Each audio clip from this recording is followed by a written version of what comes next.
Hi guys, I'm Kat, and welcome back to my channel. So I am currently sick.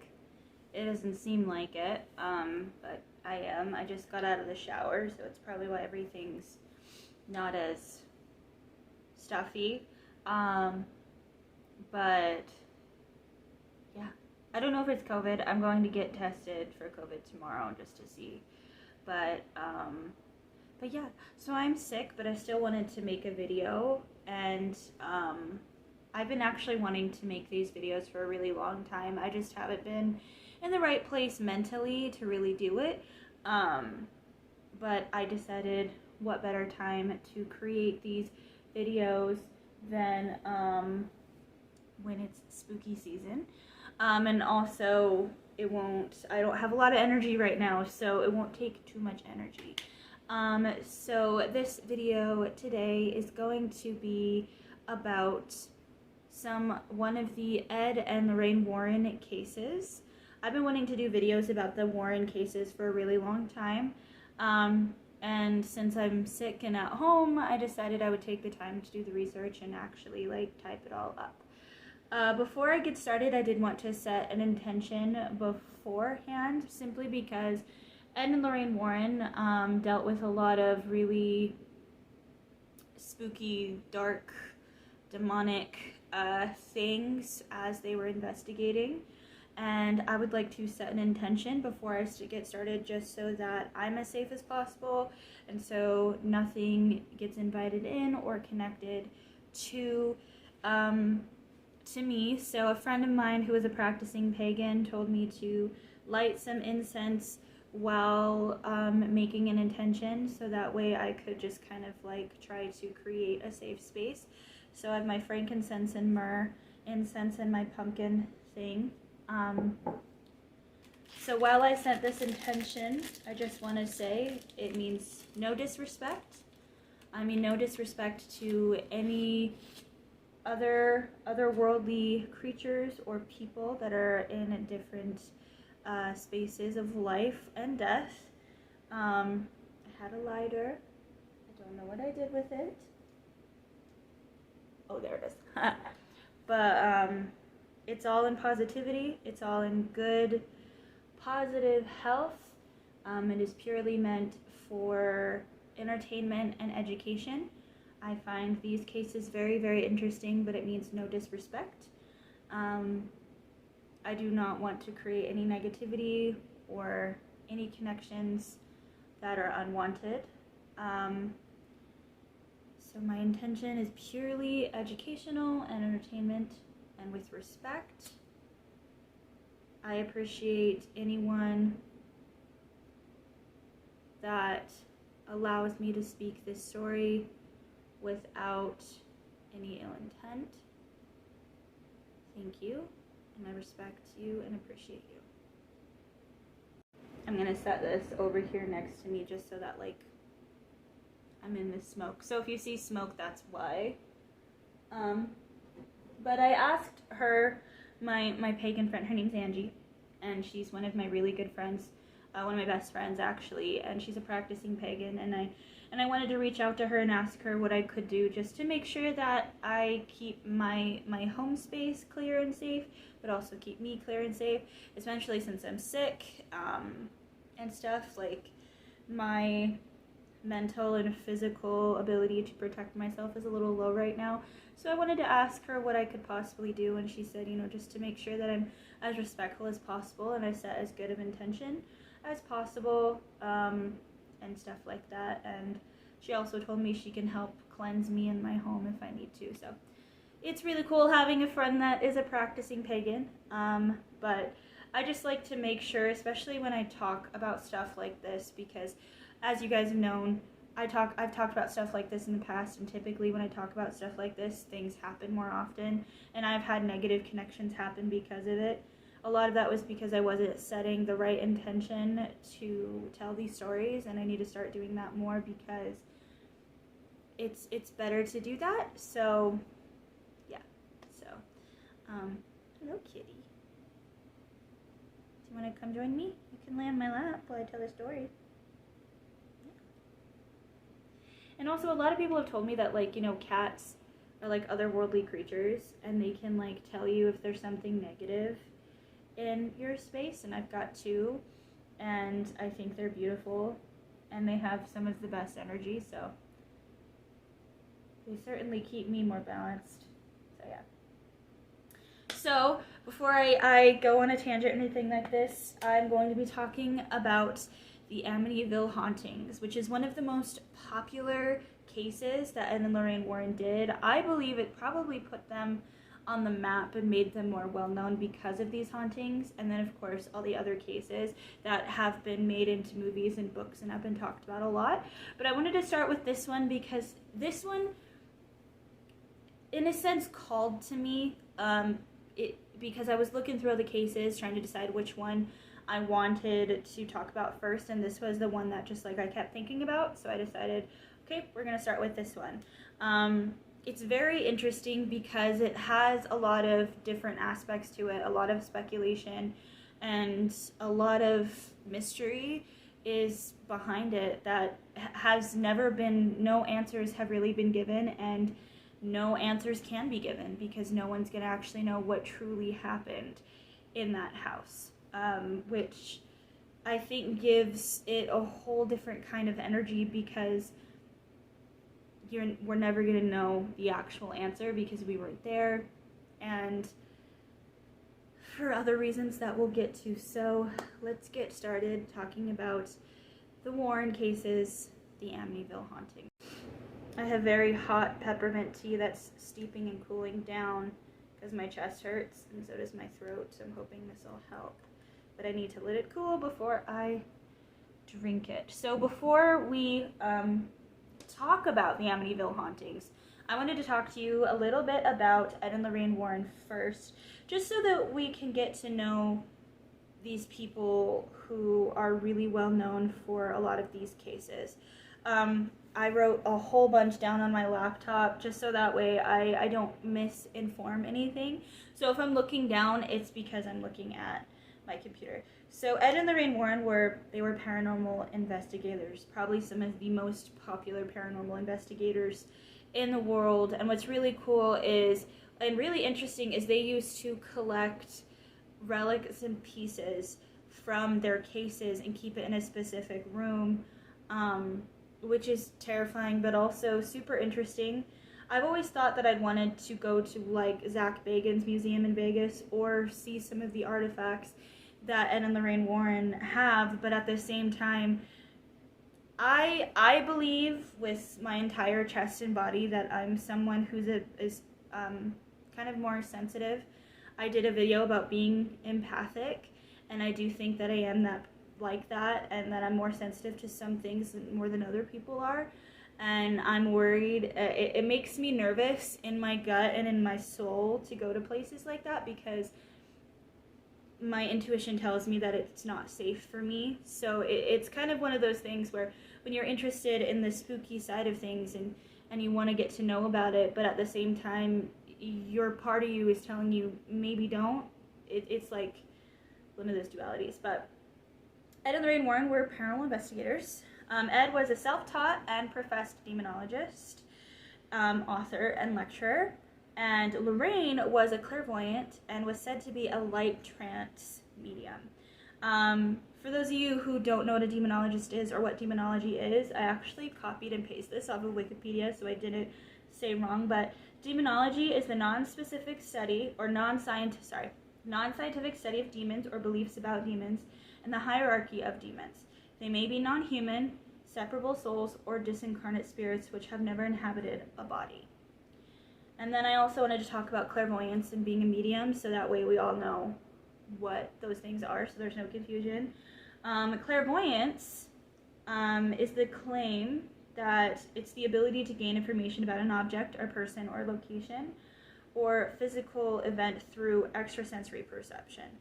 Like talking, like going into a building, touching things, stuff like that.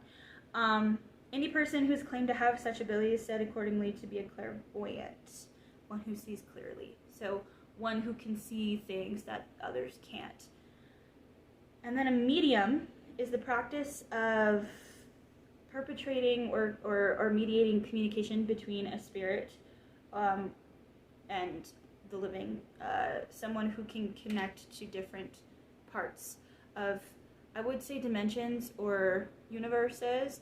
Others would say that mediums live between the veils of life and death, so they have the ability to access that part of existence.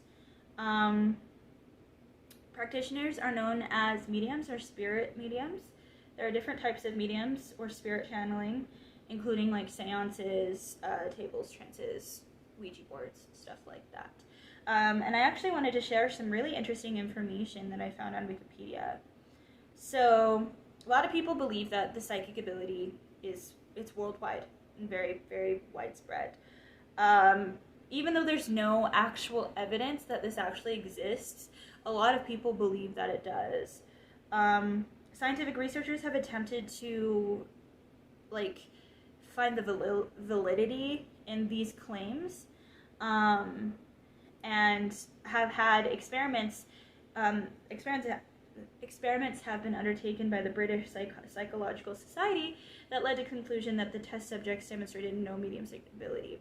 Now, I have been told by people who have told me they are mediums or sensitives that sometimes you can trigger an experience, but other times you can't, and that if a spirit chooses to come through you, that is their choice.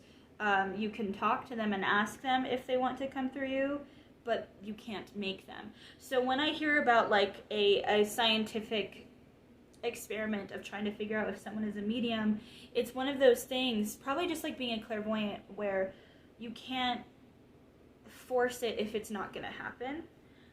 So I have watched some videos though where it's kind of hard to believe because it just seems so otherworldly and fake, and you do have people out there who fake things to gain monetary value. But I have friends and people in my life who are mediums or sensitives that I've had experiences with that were unexplainable and just like couldn't be anything else.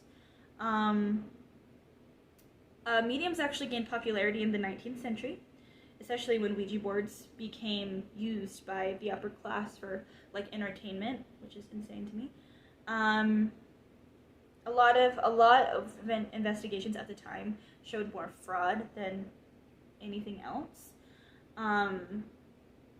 But there were some cases where it was unexplainable. Nobody could scientifically figure out why something was happening, but it was. So I find it really interesting that you do have people in the world that have these special powers or abilities that nobody can explain. They try to explain it, but they can't, and I find that really fascinating because I think it's possible to be an evolved person or to be someone who's more sensitive to certain things, and has access of part of themselves that other people don't. So I do believe that being clairvoyant or a medium is possible. But I could easily just tangent onto that. But Ed and Lorraine were actually the founders of one of the biggest paranormal investigating teams in New England. It's called, they made it in 1974, which is interesting because the Amnesville Case happened in 1974. So I bet the Amityville Case is what triggered their wanting to create this investigatory thing. So it's called the NESPR, or the New England Society for Psychic Research. They've written several books, many books. Some of them are called like In a Dark Place and The Demonologist. And they have actually said that they have participated in over 10,000 cases worldwide, which is a lot of cases, might I add. A lot of cases. I can only imagine how tiring that would be to, if you are clairvoyant, and to go through those cases and have these experiences, because you're not just connecting with living people, you're connecting with other energies. I can only imagine how tiring that must be. But they have done several cases. I believe Ed died in 2006. I'll have to fact check that. And then Lorraine died in 2019. So it was very recent. So we did lose two very historical, legendary people who I think really helped pave the pathway for paranormal investigation to not be so taboo and strange. And they didn't just do, like, paranormal, like, they would debunk things too. They wouldn't just, like, go to a place and just assume that this family or person was haunted. They would take steps to make sure that, you know, they would take steps to debunk, to see if this was really a case or just someone hearing pipes clicking in the walls or someone trying to fake it, if that makes sense. So they're really, really interesting people, and I really wish I could have met them, and there's some really cool interviews and stuff like that. And they are survived by their daughter Judy, who I didn't really look very much into, so I don't know if she also participates in the paranormal or if she just kind of steers clear of it. This is, oh, are you not going to cooperate? No. This is the other kitty. So, alright, so let's get to, now that we've kind of talked about who Ed and Lorraine Warren are, let's talk about the Amnesville Case. So like I said, this was the case that probably put Ed and Lorraine Warren on the map. This was probably the case that really made people start paying attention to what they do. And it was very much in the media, which I find very interesting. So the Amityville case, it happened, two families were affected by this house. So we're going to start with the Defeo family first. So the Defeo family was a family of, I want to say 7 people. Ronald and Louise Defeo purchased the house that was located in Amnesville, which was a small village located in the town of Babylon that was on the south shore of Long Island, New York. They purchased the house in 1965 with their 5 children, Ronald Jr., Dawn Allison, Mark, and John Matthew. It was actually a beautiful, big house, historical house. Not a lot of houses were actually, or are actually built like this house was built. So it was probably, like, I bet you anything, when they saw the house, they probably thought it would be the perfect house to have a big, potentially growing family in and make a lot of beautiful memories. Which unfortunately didn't happen, sadly. Enough for 6 of the family members. That thought was cut short. Nearly, I want to say 10 years later, at basically almost 10 years later, at 3 a.m. in 1974, on November 13th, Ronald Defeo Jr. shot and killed his entire family while they were sleeping with a rifle. He just shot and killed them while they were sleeping. At around 6:30 p.m., Defeo ran to a nearby bar and told his group of friends that he thinks someone murdered his parents. So this group of people go back to the house and they find not just his parents dead, but his entire family was shot and killed. His friend, which I need to find his name, his friend Joe Yeswit, he called the police to report the deaths, as you should, and the police came to find that the entire Defeo family, apart from Ronald Jr., was dead. Ronald Defeo Jr., which, interestingly enough, his nickname was Butch, he was the sole survivor of this entire massacre. And at first, what's interesting, I didn't know this though, at first in the beginning, the police brought Defeo Jr. to the station because they believed that someone was trying to kill him and kill the family, because Defeo Jr. actually said that there was a mobster, a man named Louis Fellini, that was trying to kill him and his family. And so they brought him to the station to protect him, so this mobster didn't kill him. But this theory and this speculation, this accusation, didn't last very long, because the next day they found out that Fellini actually had a pretty solid alibi, and Defeo actually admitted to shooting his family and said, quote, "Once I started, I couldn't stop, and it went so fast." He even admitted to taking a bath, changing his clothes, getting rid of the evidence, and going to work that day. Because the shooting happened at 3 a.m., and then he comes to the bar at 6:30 p.m. So that's a whole lot of space of time between that. And he admitted that he did all that stuff, and that was it. During the trial, the defense actually wanted to say insanity, because Defeo said that he kept hearing voices in his head and his family's voices around the house plotting to kill him. So he said he had to defend himself and kill his family. Now, of course, the defense said that he was trying to plead insanity. But a doctor, his name was Dr. Zalon, said that Defeo was a user of heroin and LSD. He also had a mental disability, like an antisocial disability, and he stated and believed that Defeo was fully aware of what he was doing, that he knew that he was shooting his family. He knew he was, and that he plotted to do it, which is kind of terrifying. But what makes the killings interesting is that Defeo killed his family with a .35 caliber lever action Maryland 336C rifle, which I don't know what that means, but it's a gun, and guns are loud. And they found that the rifle was not fitted with anything to silence the gun. There was no silencer. Now, at first the police said that there was no silencer, but there was sedatives given, because that was the only thing that made sense, because there was no struggle. He shot all 6 of his family members, and all the bodies were found face down in their beds without any struggle. And his parents were shot twice, while his siblings were shot once. But there was no struggle. But the autopsy and the toxicology report actually showed that there was actually no traces of drugs or anything in the system or the organs or the muscles of all 6 bodies.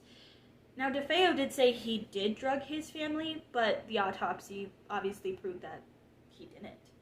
So what makes that strange is the neighbors said they didn't hear any gunshots. All they could hear was the family dog barking and freaking out. That's very strange, because 6 people were shot in this house. The parents getting shot twice each, so that's 4. And then his siblings getting shot once. So that's what? 7? 7 gunshots? No, 8 gunshots. Yeah, mom and dad twice. So 1, 2, 3, 4. And then his 4 siblings, 5, 6, 7, 8. Yeah, 8 gunshots. But nobody heard those 8 gunshots, which is strange because they had neighbors.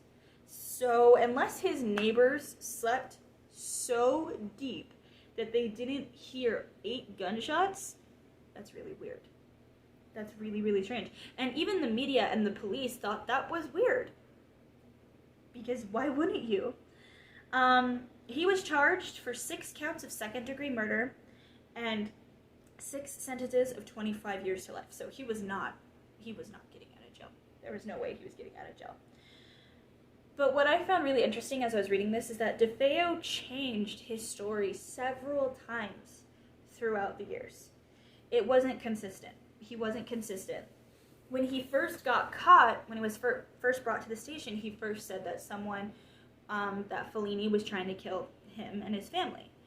But then he confessed to killing his family himself. He also said that he drugged his family, but the toxicology report showed that there were no drugs in his family's system. So over the years, he just kept saying different stories. In one interview, he said that Don was actually the one that killed his father, and that his mother was so distraught of her daughter killing her husband that she killed her other children. And that Defeo, in a rage, killed Don and his mother. In another interview in 1990, Defeo changed his story once again and said that Don and another assailant that he didn't get a really good look at because he ran out of the house killed his family, and that he accidentally killed Don because he was trying to get the rifle away from her. So he didn't kill them. Don was the one that killed them. Which is really fucked up to blame your sister because she's dead and she can't defend herself. He kept changing his story. He said, in another one, he said that he and Don committed the murders with two friends out of desperation. That Defeo had a fight with his father that was pretty bad, and that night he and Don plotted to kill his mom and dad, and that Don was the one that killed killed their siblings because she didn't want any witnesses, so she killed them. And in a rage, Defeo killed Don because he was angered by her killing their younger siblings. So a lot of the times the stories change. Now my question is, does he actually remember it a particular way? Or is he trying to save himself from having to be in jail his entire life? Because it's one of those things where it's like, either it is insanity and he remembers a particular, like, his brain keeps changing the story because he's not quite sure what happened, or he knows what happened, but he's trying to save himself. We'll get to the conclusion of my thoughts, though, at the end of everything, just so we're clear, because if not, this will be forever. No one knows what truly actually happened, but the fingers were clearly pointing at Defeo Jr. because the night that he got caught, he had, like, the next day after he was taken to the police station, he admitted it. That was the first thing he admitted. So, in another interview that I want to say, an author named Osana, he did an interview with an author. So let me see if I can find that because I don't want to forget that. But I do remember reading somewhere that that Defeo did a interview with a author named Osana who is writing a book on his case. And Osana said that Defeo admitted to murdering his family. I'll have to find it. If not, I will have to put a link on where I found that information. But what I found really interesting about reading about that was that Defeo says he never did this interview with Osana, and then Osana made it up. But Osana, who wrote the book, is saying that there was an interview, and that Defeo admitted the whole thing. So, I don't know. It's like a big whodunit. It's a big who, like he said, she said, who done it. But Defeo ended up dying in custody at the age of 69 this year, March 12th, 2021, which I had no idea. So now that we've talked about the Defeo family, let's talk about the Lutz family. So, a little bit less than a year after Defeo Jr. murdered his family, Kathy and George Lutz actually purchased the home at a very reduced price, which made sense because there was a murder. I believe that if the murder is within, I want to say 10 years, but this could be misinformation, a realtor has to tell you that someone died or was murdered in a house. So during their walkthrough, the realtor told them that what happened, that Defeo murdered his family in this house. After some deliberation, Kathy and George decided they were going to move in and purchase the house. So they moved in December in 1975 with Kathy's children from a different marriage, Daniel, Christopher, and Melissa, and their dog. A lot of the furniture that was actually left in the house was left by the Defeo family. So if you're someone like me who believes that objects can carry energy, that's scary. Honestly, I feel like I would have gotten rid of it if it were me. But before moving into the house, a friend of the family actually suggested to get the house blessed because of what happened the previous year. So they had a priest, Father Mancuso, come to the house to bless it. Now, when I read about this, I read about two different things. So the father said that while he was sprinkling water into the house, he heard an aggressive male voice say, "Get out." Now, in other places that I've read about this, Father Mancuso said that he never said that and that never happened. So I don't know what's true. But he, in this version that I wrote, he didn't tell the Lutzes that he had this experience. But after a couple of days, he did call Kathy and George and told them to avoid a room on the second floor because he heard this voice in it, and that they should never go in that room. And what's really interesting is that the room that he was talking about was John and Mark Defeo's old room where they were shot and killed, where they died. The father actually claimed that after his visit, he got blisters on his hands that kind of symbolized like stigmata and kept getting a fever, and it scared him. Which obviously it would. Now, again, like I said, I've read other things where there's no account of the father actually saying this, and there's some accounts of him saying that that never happened. So, I don't know. But at first, the home was normal. It was just a normal house. Nothing too crazy. No occurrences. But of course, over time, that changed. George Lutz began dabbling in the occult. While living there, he became really interested in methodology and the mystic and the occult, which could have potentially caused a upstir because when you play with things that you don't necessarily understand, sometimes that can happen. He said that he started waking up at 3:15 in the morning every single night, which what makes that scary to me is that that was around the same time that Defeo Jr. shot and murdered his family, was at around 3 a.m. And George said that he kept waking up at that time for some reason. They also claimed that they would get strange smells around the house and that weird green ooze would come out of the walls and out of keyholes, and that there would be a lot of cold spots.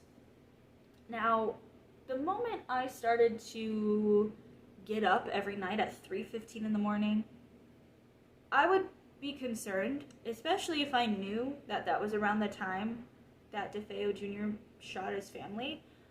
I probably would be really concerned. Now, when I say I would just leave, I can understand that's really difficult because this house that they bought, even though it was a reduced price, it was $80,000. And that's a lot of money.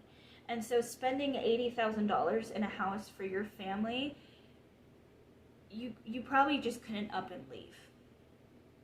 Maybe.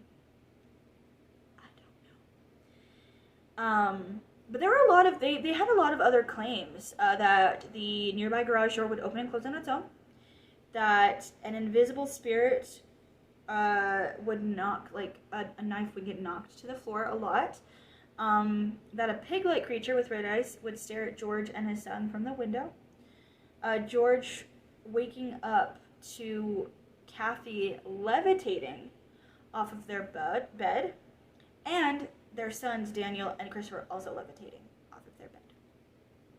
So that would obviously scare the shit out of you. If you were having these experiences, it would scare the shit out of you. And because of the occurrences, the Lutz family left less than a month later. They didn't even last a month in this house. They just got up and left. So I'm wrong, right? Even though they spent $80,000, which is a lot of money, they were like, fuck this, I'm going. I can't stay here. Which makes sense because this is scary to me. Okay.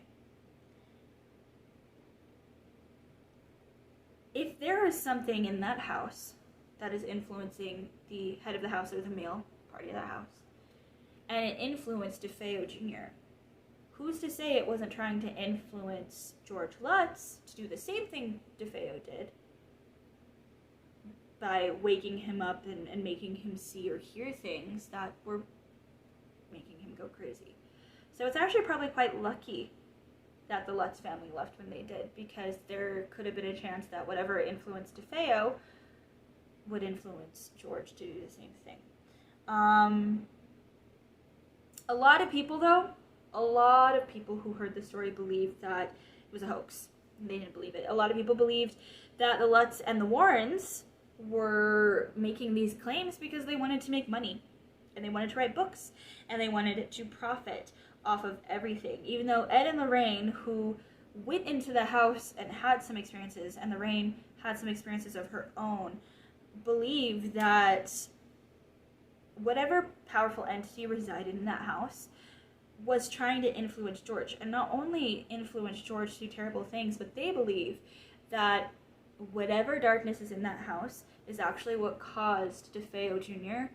to kill his family.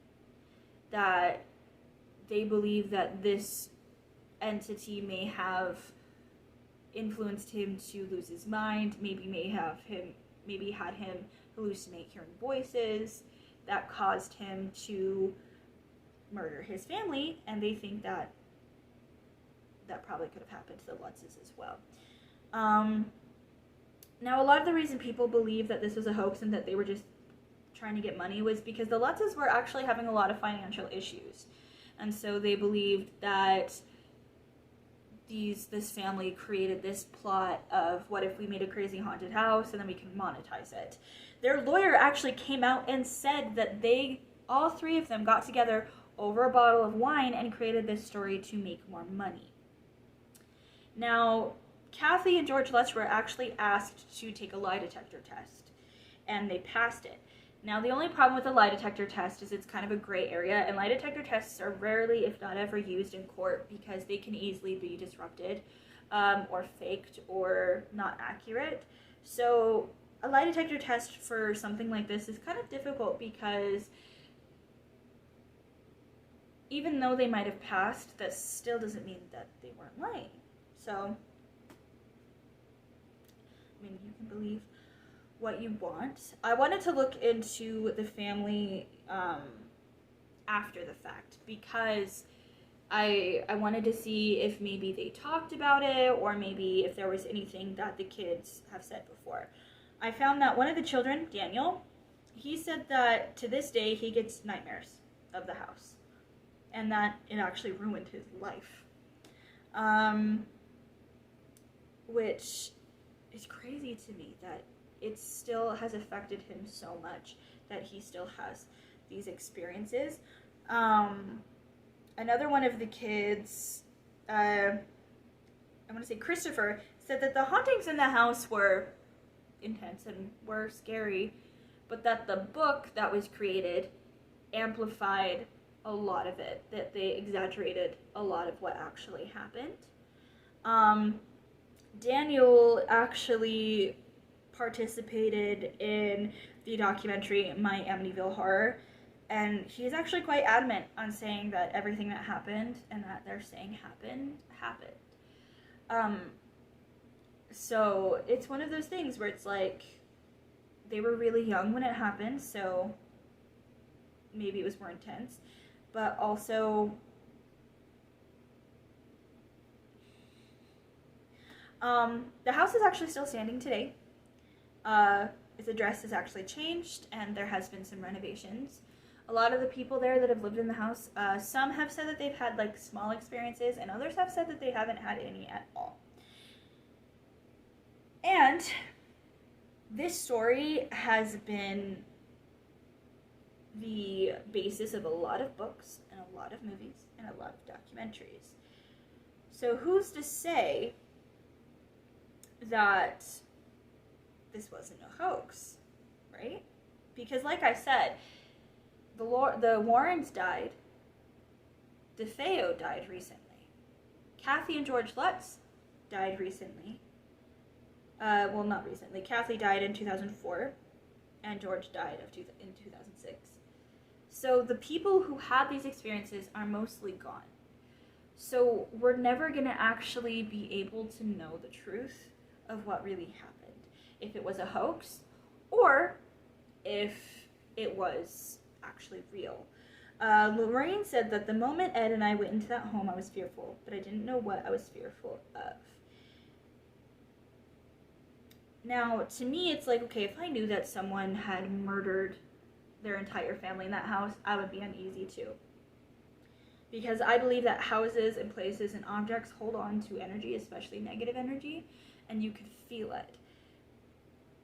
But I find it strange that this family, who was relatively happy before they moved into this house in 1974, or in 1965, all of a sudden,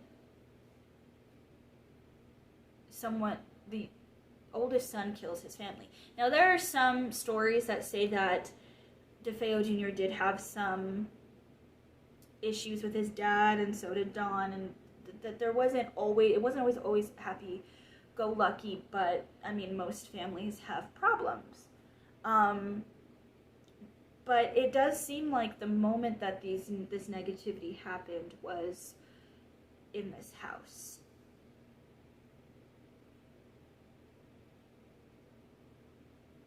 So, I don't know. I do think that houses can be portals to different dimensions, and I do think sometimes people can be targeted more than others. A lot of people are like, oh, well, I lived in this place, or I went to this hotel, or I did this experience, and I never had an experience. Sometimes, all because you didn't have an experience doesn't mean it's not, like, there is no experiences happening. Because some people are more sensitive, and some people are more open to it than other people. So that's what bothers me when people who have lived in this house have said, oh, well, we've never had an experience. That doesn't mean, maybe you weren't being targeted. Maybe there was something about the Lutz family, namely George, and the Defeo family, mainly Defeo Jr., that was being targeted. Maybe there was something about these two men that whatever was in that house liked and wanted to target.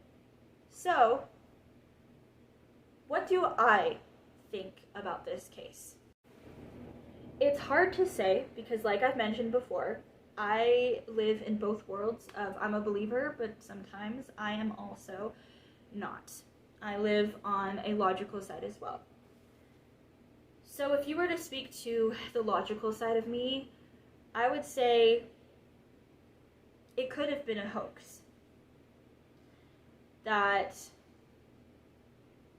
maybe Ed and Lorraine Warren wanted to get their name out there. And that this family, who was having financial hardship, needed money. So they found a way to, people like ghost stories, people like scary shit. So why don't we monetize on that? It could be a hoax. Because what's really upsetting about experiences like this is that there's no real way to prove that you actually saw or heard or experienced what you did. Because in a lot of these cases, if there's pictures of people levitating, a lot of people believe, oh, well, they could have just jumped, or oh, they could have had a string, or oh, something like that, knocking down that vase. There could have been a string tied to it. And while those things could be true, because there are people out there who will fake it to make it. And it ruins it for those people who have actually had experiences. So, in conclusion, I believe that there was something in that house influencing those two men to do terrible things. Because I think some people are more susceptible and easily targeted than others. Defeo did say that he was hearing voices. And one of the things that makes Ed and Lorraine Warren's cases so interesting is it brings a whole new perspective to the paranormal and everything else. Because some people believe, oh, well, this person's crazy, they're hearing voices. But what if they actually are? Like, what if, I've actually talked to my boyfriend about this, what if the people who are considered crazy or have some kind of mental illness are actually experiencing different worlds or different dimensions or different things, but other people can't see it? So they're perceived as crazy rather than questioning, well, what are they actually seeing? Like, what if one of the things I see, especially where I live, is people who are on drugs talking to nothing. And a question I always ask is, I wonder who they're talking to. I wonder what they're seeing. What are they experiencing? Because I have heard stories, and some people believe that the reason, like, drugs can actually, like, for example, psilocybin, people have seen, like, a god or seen other entities. What if things can open your mind to certain things? And what if some people's brains are more open to different entities or different energies or different worlds than others, but we perceive that as crazy? And I do believe that we fear what we don't understand, and we choose to see what we want to see. We could be surrounded by different energies and worlds, but we can't see it because we choose not to, or because we're too afraid to, or because we aren't evolved. Like, some people, I think, are more evolved than others and can experience the world in a different way. So I think that Defeo Jr. was being influenced by a very dark entity and was influenced to kill his family. Could there be some kind of mental illness or insanity? Sure. But I do think that there are dark things in this world that can influence us to do shitty things. And I just find it so hard to believe, because I've had experiences of my own. I have people in my life who've had experiences of their own. And Ed and Lorraine Warren doing over 10,000 cases. I find it very hard to believe that there isn't something else in our world. I feel like we're just sharing this world. We just can't see it.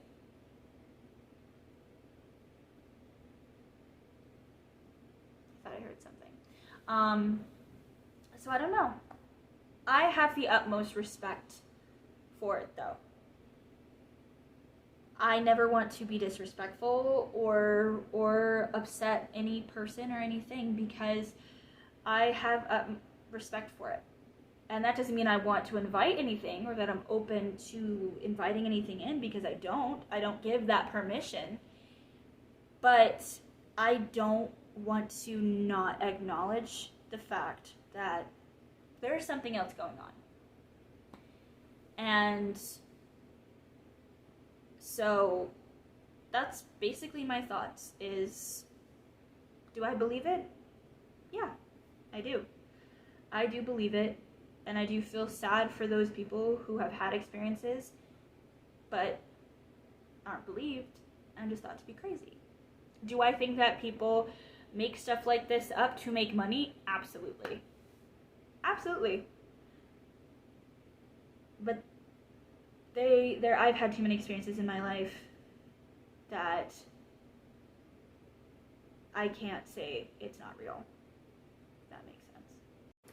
So I'm gonna stop here because I'm starting to feel nervous.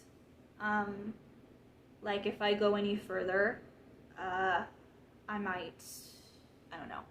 It's kind of hard to explain. So I'm gonna go. So that was the Amityville Hauntings case. I didn't really, Ed and Lorraine were part of it. They did get the story on the map. Sort of. They mostly got the paranormal side on the map. I wish that I could have spoken with both families, just to get their story, and with Lorraine and Ed and Lorraine Warren, just to kind of get their own stories. Everybody has a story, and everybody has something to say. And it's going to be a mystery forever. It's going to be a mystery that we're never going to know. We're never going to know what happened. And maybe that's okay. Maybe it's okay to not know what happened because maybe it's safer that way, and maybe that's how it should be. So, thank you for joining me in this video, you beautiful creatures. I thought this was bigger than it was, and I wanted it to be behind me, but it's not, but I still want it to be behind me, because why not? I didn't want to just sit in front of a white wall. But thank you for joining me in this video. If you liked it or found it interesting, go ahead and give it a thumbs up. I do want to continue to talk about these cases and stuff like that, so if you are interested, feel free to hit that subscribe button and hit the notification bell so you can be notified whenever I post.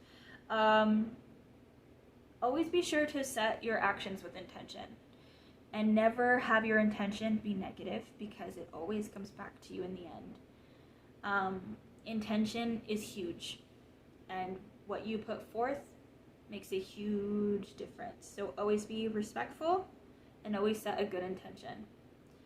I try to do that as much as I can, and I think it's always good to do that. So I'm gonna go, I'm gonna drink my tea, I'm gonna eat something, I'm gonna edit this video, watch something, probably cheerful, try to regulate my energy, and sleep, because I have to go get tested tomorrow, which I'm not looking forward to, but it's better to be safe than sorry. Like, my face, if you can't see, is really red. And it's not because I'm nervous, it's because I don't feel good. So yeah, thank you for joining me in this video, and I hope that you have a wonderful day and a beautiful night. And this is Kat, signing off. Bye. What's disconcerting about hearing sounds when you live in an apartment complex is that you don't know if you're hearing your neighbors or if you're hearing something in your apartment. But